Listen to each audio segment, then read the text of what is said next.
IT job కోసం try చేస్తున్నారా? Coding ట్యూటర్లో ట్రైనింగ్ తో పాటు స్టైఫండ్ అండ్ 100% జాబ్ గ్యారంటీ.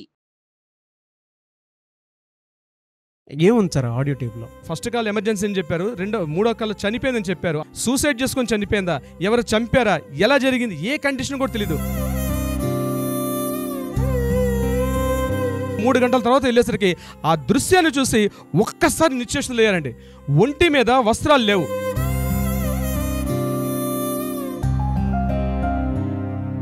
అది చెప్పలేము నాగరాజు గారు, ఆ బాధ.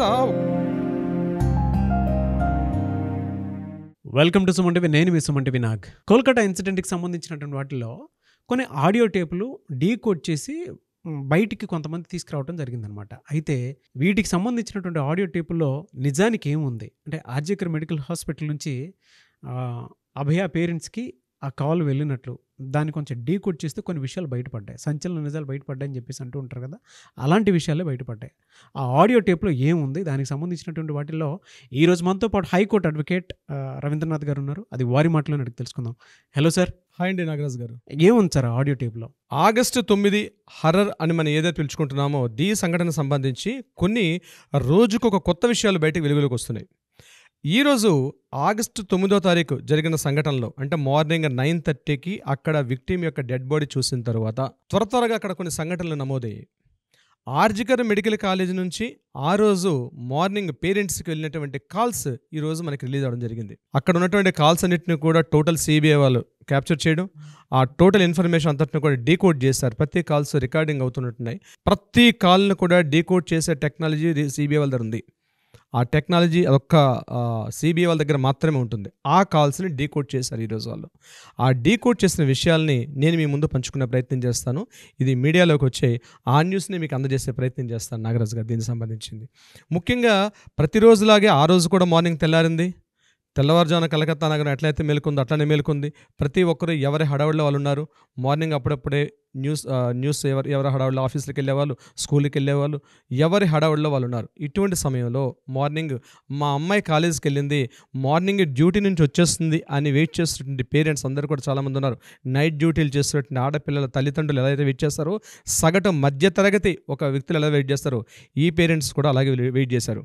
వెయిట్ చేస్తున్న తరుణంలో ఉదయం మార్నింగ్ 10:53 మార్నింగ్ 10:53 ఫస్ట్ వాళ్ళ ఇంట్లో మొబైల్ ఫోన్ రింగ్ అయింది. వాళ్ళ ఫాదర్ లిఫ్ట్ చేశారు. నేను ఆ టైంలో ప్రతి కాల్ నేను రైటింగ్లో ఉన్నాను. ప్రతిదీ మీకు అందజేసే ప్రయత్నం చేస్తాను నాగరాజు గారు. ఉదయం 10:53 ఫస్ట్ కాల్, ఆ ఇంట్లో కాల్ రింగ్ అయింది. విక్టిమ్ యొక్క ఫాదర్ కాల్ రింగ్ అయింది. ఫాదర్ లిఫ్ట్ చేశారు. కాలు ఏం జరిగింది, అట్నుంచి కాలు, ఆమె కండిషన్ సరిగా లేదు, తొందరగా రండి. ఫాదర్ ఏం జరిగింది, అట్నుంచి కాలు, తొందరగా రండి. మీరెవరు అడిగాడు ఫాదరు. నేను అసిస్టెంట్ సూపరింటెండెంట్, నేను డాక్టర్ని కాదు. ఫాదర్ అక్కడ డాక్టర్స్ ఎవరు లేరా? నేను అసిస్టెంట్ సూపరింటెండెంట్, మీ అమ్మాయిని ఎమర్జెన్సీ వాళ్ళకి పంపించాం, తొందరగా రండి. అసలు ఏం జరిగింది, ఆమె డ్యూటీలో ఉంది కదా అడిగాడు ఫాదరు. మీరు తొందరగా రండి, వీళ్ళందరూ తొందరగా రండి అని చెప్పి కాల్ కట్ అయిపోయింది. This is the first call. 10:53 వచ్చినట్టు ఫస్ట్ కాల్. కాసేపు అయిన తర్వాత తొందరగా పేరెంట్స్ ఏం జరిగిందో ఆతృతగా ఇమీడియట్గా డ్రెస్అప్ అయి రెడీ అవుతున్నారు. ఇంతలో మళ్ళీ రెండోసారి కాల్ మోగింది. ఆ కాల్లో వచ్చినటువంటి ఆ డిస్కషన్ మీకు చెప్పే ప్రయత్నం చేస్తాను. రెండో కాల్, నేను చెప్పిన కాల్స్ యాజ్ ఇట్ ఈస్గా ఉన్నాయండి. రెండో కాల్, నేను ఆర్జికర్ మెడికల్ కాలేజ్ హాస్పిటల్ నుంచి కాల్ చేస్తున్నాను. విక్టిమ్ వాళ్ళ మదర్, అయ్యే చెప్పండి, అట్నుంచి కాలరు, మీరు వస్తున్నారా? విక్టిమ్ మదర్, వస్తున్నామండి, నాకు తొందరగా ఉంది, ఏం జరిగింది చెప్పండి. విక్టిమ్ వాళ్ళ మదర్ అడిగారు.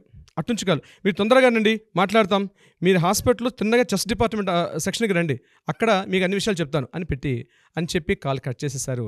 Second call. ఇందులో పేరెంట్స్ అందరు కూడా రెడీ అయ్యారు. ఇద్దరు ఆతృతగా డ్రెస్అప్ అయ్యారు. అన్ని చేసుకొని ఇమీడియట్గా హడావుడిగా ఏం జరిగింది తెలియక ఫాస్ట్గా రెడీ అవుతున్నారు. కాలేజీకి దగ్గరగా వెళ్తున్నారు. మరలా మూడో కాల్ వచ్చిందండి. ఏ కాల్ అయితే ఇప్పటికీ డిస్టర్బెన్స్ అని ఈ సిబిఐ వాళ్ళు, లోకల్ పోలీసులు ఏదో డిస్టర్బెన్స్ జరిగారు, అసలైన కాల్ డిస్కషన్ ఇక్కడ జరిగింది.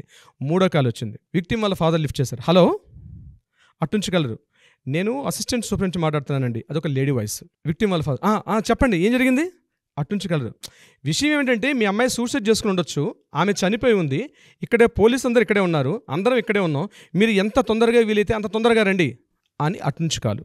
విక్టిమ్ వాళ్ళ ఫాదర్, వస్తున్నామండి, దారిలో ఉన్నాం, ఏం జరిగింది అని హడావుడి అడిగారు విక్టిమ్ వాళ్ళ ఫాదరు.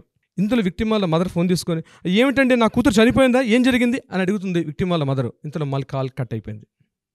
ఇది యాక్చువల్గా మనకి ఇప్పుడే రిలీజ్ అయినటువంటి ఆ రోజు 10:53 నుంచి 1 వరకు మధ్యన జరిగిన కాల్స్ యొక్క డిస్కషన్ ఆడియో టేప్స్ ఇప్పుడు బయట రిలీజ్ అయ్యింది. జస్ట్ ఇప్పుడే ఒక 5 నిమిషాల క్రితం మాత్రమే ఈ కాల్స్ రిలీజ్ అయినాయి.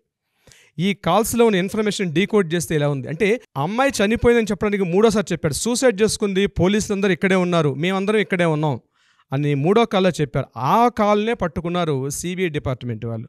అసిస్టెంట్ సూపరింటెండెంట్ అని చెప్పినటువంటి అది ఒక లేడీ వాయిస్ నుంచి వస్తుంది. చూడండి, పొద్దున లేచి మాట్లాడే సందర్భంలో ఒక పేరెంట్స్, మా అమ్మాయి హాస్పిటల్ నుంచి ఇంటికి వస్తుంది, తను స్నానం చేస్తుంది, తనకి ఏం వండి పెడదామా, ఏం చేసి పెడదామా, తను రెస్ట్ తీసుకుందేమో, తన బెడ్రూమ్ నీట్గా క్లీన్ చేసి తనకు సోఫిస్టికేట్గా ఉండాలి. ఎందుకంటే 36 hours డ్యూటీ చేసి వస్తాడు అమ్మాయి. ఒక సగటు మధ్య తరగతి ఒక ఫాదర్ ఏం ఆలోచిస్తాడో అట్లానే ఆలోచిస్తున్నారు. కానీ ఏం జరుగుతుంది ఈ దేశంలో? కానీ ఆ రోజు ఆ తల్లిదండ్రులకి అదే చిట్ట చివరి చూపు అవుతుందని ఆ పేరెంట్స్ వెళ్ళి చూసేసరికి 3 గంటల సేపు వెయిట్ చేయించారండి పేరెంట్స్ని. అక్కడ ఫోన్ కాల్స్ వచ్చాయి. ఫస్ట్ కాల్ ఎమర్జెన్సీ అని చెప్పారు, 3వ కాల్ చనిపోయిందని చెప్పారు, అందరం ఇక్కడ ఉన్నామని చెప్పారు. ఆ పేరెంట్స్ అక్కడ వెయిట్ చేస్తున్నారు. ఏం వెయిట్ చేస్తున్నారు? తమ అమ్మాయి చనిపోయిందని తెలుసు. ఆ బాధాతప్త హృదయం చూడండి. ఆ పేరెంట్స్, ఆ తల్లి ఒక్కటే గుక్క పెట్టి ఏడుస్తుంది. ఆ అమ్మాయిని చూపించరు, ఎక్కడుందో తెలీదు, ఏ కండిషన్లో ఉందో తెలీదు, సూసైడ్ చేసుకొని చనిపోయిందా, ఎవరు చంపారా, ఎలా జరిగింది, ఏ కండిషన్ కూడా తెలీదు. 3 గంటల సేపు ఆ తల్లిదండ్రులకు నరక యాతన చూపించారు. పోలీస్ డిపార్ట్మెంట్, మమతా బెనర్జీ గవర్నమెంట్లో ఉన్నటువంటి లోకల్ పోలీసులు 3 గంటల సేపు ఆ తల్లిదండ్రులకు నరకం చూపించారు. నరకం చూపించిన తర్వాత 3 గంటల తర్వాత వెళ్ళేసరికి ఆ దృశ్యాన్ని చూసి ఒక్కసారి నిశ్చేష్టులు అయ్యారండి. ఒంటి మీద వస్త్రాలు లేవు, ఒంటి మీద ఒక దుప్పటి కప్పి ఉంది. ఒక దుప్పటి కప్పి ఉండి అమ్మాయి యొక్క చేతివేళ్ళు, కాళ్ళు అంతా కూడా వంకరలు తిరిగిపోయి ఉంది. అమ్మాయి మొహం చూస్తే కళ్ళల్లో రక్తం, ముక్కులోంచి రక్తం, నోట్లోంచి రక్తం, చూస్తే ముఖం ఉబ్బిపోయి ఉంది. ఏదో జరగకూడదు నా కూతురి మీద జరిగిందని ఆ తండ్రి తన చేతులతో పెంచినటువంటి తన కూతురు, చిన్నప్పటి నుంచి తన చేతులతో పెంచుకుని తన కూతుర్ని